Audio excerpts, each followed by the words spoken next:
So because we have that employee tips payable account set up as an other current liability account,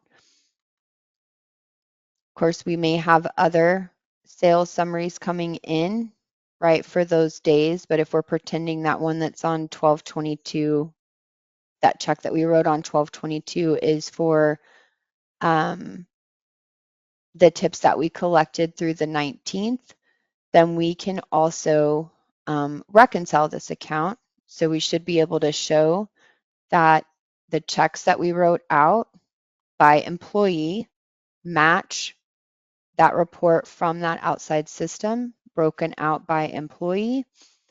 And then we would also be able to reconcile that account. So I'm just going to go here. I'm right clicking and I'm putting reconcile.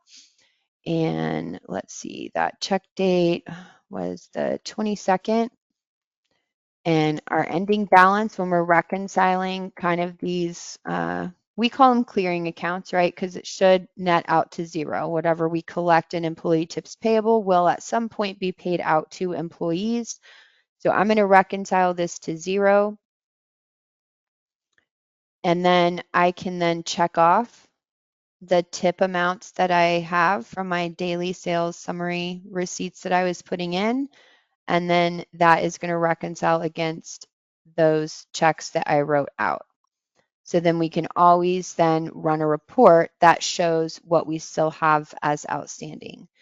So I'm going to go ahead and hit reconcile now.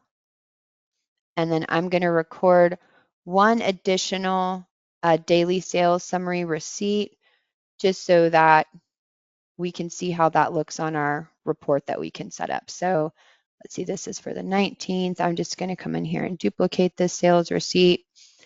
You know, again, you could also use that pop-up just reminded me, right? We could use memorized transactions as well to show, you know, double click that memorized transaction and fill in the appropriate amounts. That also helps, you know, make sure that people aren't having to manually key in all of those items, potentially miskeying an item. It just kind of gives them a form to fill out. And if there's a line item on there that maybe we don't have any bar sales on Sunday, as an example, we can just either zero that line out or just right click and delete that line from QuickBooks. So here, let's just say we had 1250.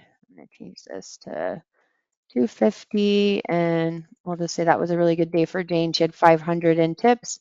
So I'm just going to say save and close here.